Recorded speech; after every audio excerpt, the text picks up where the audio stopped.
ne doutez pas, plutôt, de la capacité du Saint-Esprit de brasser quelque chose en vous et de vous donner un don, une capacité que vous n'avez jamais expérimenté auparavant dans votre vie. Ne doutez pas. Ne pensez pas que œuvrer pour Dieu est seulement de l'autre côté de ce que vous savez déjà faire dans votre vie.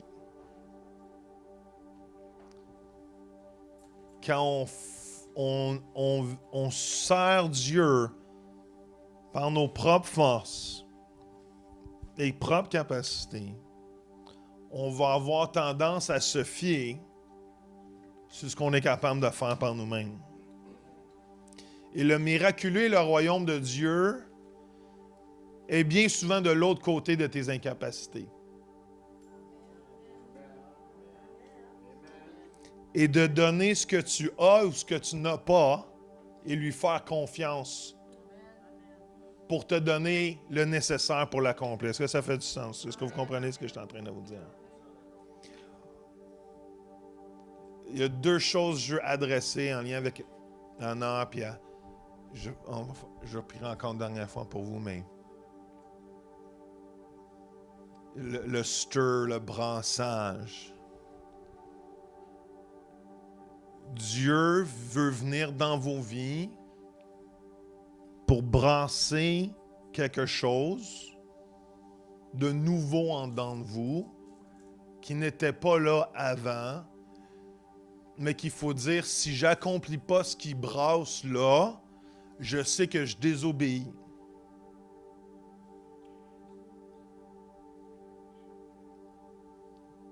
Dieu veut déposer en dedans de vous.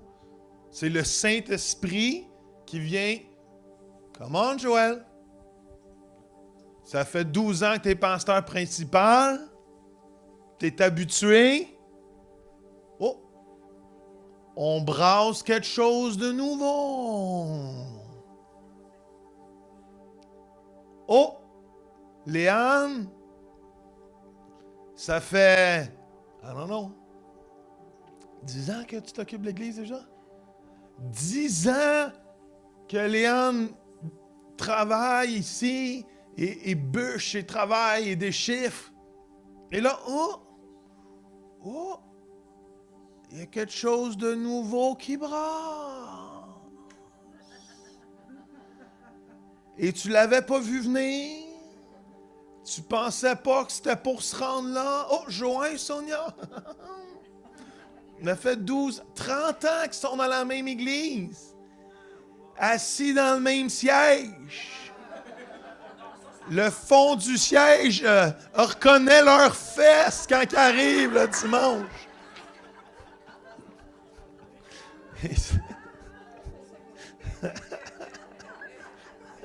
Pas par l'odeur, mais...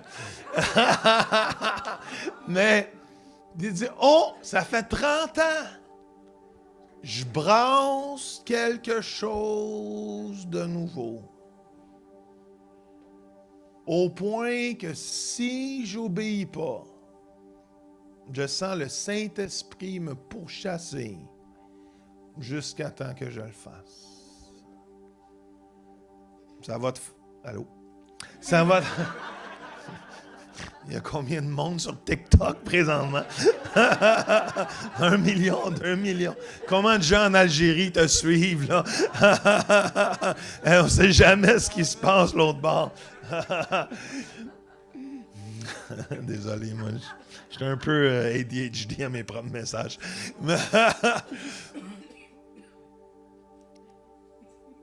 Obéissez au brassage que Dieu vous donne. Parce que c'est le Saint-Esprit qui vous amène dans une nouvelle dimension de votre vie. Est-ce que ça fait du sens? Ne manquez pas. Au moment que le Saint-Esprit va vous brasser quelque chose de nouveau, on va en parler demain, mais vous allez avoir peur. Parce que vous ne l'avez jamais fait, vous n'avez jamais passé par là. Vous ne pensez pas que vous êtes habilité pour ça parce que ça fait 20 ans que vous êtes un professionnel de d'autres choses. Mais comme Johan dirait, puis que j'ai dit quelques fois aussi, j'aime mieux être un incompétent du nouveau de Dieu qu'un professionnel du passé de Dieu. Apprenti du nouveau que professionnel du passé. Allô? Parce que j'aime mieux un apprenti dans ce que Dieu veut faire de nouveau dans ma vie que rester au même endroit et devenir un professionnel fossilisé du passé ou que Dieu n'est plus maintenant. Deuxième chose, comme j'ai dit tantôt, Dieu peut vous saisir et prendre de votre plus grande faiblesse et la transformer en une force incroyable par le dépôt du Saint-Esprit. En une seconde, en un instant, en un moment. Ne négligez pas la puissance du Saint-Esprit dans vos vies, de prendre le moment le plus faible de vos vies et en faire le moment le plus fort de votre vie. Prendre un endroit d'incompétence dans vos capacités personnelles et le transformer en quelque chose qui va être tellement glorieux que tu sais que c'est juste le Saint-Esprit qui peut le faire. On va avoir un invité à l'école de sa présence en novembre que Luc vient. Luc Niebergall. Luc était, mais aide-moi si je me trompe de l'histoire, mais Luc était, tu sais quand tu changes les P pour les B, puis dyslexique. Il y avait 7 problèmes d'apprentissage. Il pochait toutes ces années à l'école. Aucune capacité de... Ouais, plus apprentissage qu'intellectuel, mais j'aurais pas trop... Déjà, c'était pas facile. Je veux pas l'écraser, pauvre petit pit. Mais il ne pensait pas ces années à l'école. Les gens, les professeurs, viens m'aider. Histoire à moi, tu sais, fait que mais il n'a jamais fini un livre jusqu'à l'âge de 21 ans. Il n'était pas capable de lire un livre. Et tous ses examens, les professeurs devaient s'asseoir à côté de lui lire la question, puis le travailler avec lui pour qu'il puisse avancer d'une année à l'autre à tous les ans. Yeah. Et c'était à quel âge? 16, 18, 19 ans? Je ne me rappelle plus. À 17 ans, le Seigneur est venu le visiter. Et il lui a donné une intelligence qu'il n'avait jamais eue avant, du jour au lendemain. Et il a commencé à écrire des livres, des romans, des 400 pages, 300 pages. Et je pense qu'il est rendu à combien de livres? Il finit son 27e livre. Et maintenant, il a un doctorat. Alors que jusqu'à l'âge de 16-17 ans, il n'était même pas capable de finir un livre, une phrase, et il y avait 7 problèmes dyslexiques de troubles d'apprentissage. Ça, c'est mon Dieu. C'est le même Dieu qui a pris les Israélites et qui a déposé l'esprit d'habilité, d'intelligence, de capacité, peu importe ce qui était nécessaire, de la seule chose qu'ils ont connue de leur vie. Les Israélites ne sont pas allés à l'école. Allô? Les Israélites n'ont pas allé à l'école de couture. La seule chose qu'ils faisaient, c'était de la boîte et des pyramides, probablement, all right? Sont belles, mais est-ce que vous comprenez? Il n'y a pas eu d'université juive en Égypte. Ils sortaient de l'esclavage avec aucune capacité. Et Dieu a déposé en eux la capacité de bâtir le temple de Dieu. Ben oui, c'est toi qui as commencé, tu peux finir. la raison qu'on vous dit ceci, c'est que Dieu est en train de faire... Il y a un plan pour cette région que je ne sais pas si vous le voyez. Je sais qu'elle, elle le voit. Je sais qu'elle, elle le voit. Je sais qu'il y a plusieurs leaders qui voient dans l'esprit ce que Dieu veut accomplir ici. Cette région a été mise à part. Et Dieu a révélé à certaines personnes sa vision de ce qu'il veut faire. Pas juste pour vous, mais pour notre province et notre nation. Et peut-être que vous dites, ah non, on est juste des gens du lac Saint-Jean. Pas là, mais presque. Mais Dieu dit, c'est pas à eux de faire la job, c'est à vous. Puis nous, on est ici pour vous le rappeler. Pour vous, je peux-tu dire le mot supplier? Que ce brassement-là, qui vous donne les habiletés, les connaissances, l'intelligence, n'est pas juste pour vous, pour votre région, pour votre Église, mais c'est pour cette province, c'est pour cette nation. Mais vous avez besoin d'être bougé à l'action et à répondre à l'Esprit de Dieu. Amen. Fait que je reprier ou double prier, I don't know. Mais je sens que ça a commencé à brasser, mais non, ça brasse un peu plus. OK? Moi, je veux que ça brasse tellement. Vous le sentiez, là. Et je prie pour une déshabilité surnaturelle, maintenant, dans le nom de Jésus. Puis juste fermez vos yeux, fermez vos têtes, penchez vos yeux. Je ne sais pas si l'équipe voulait passer encore autour de la salle.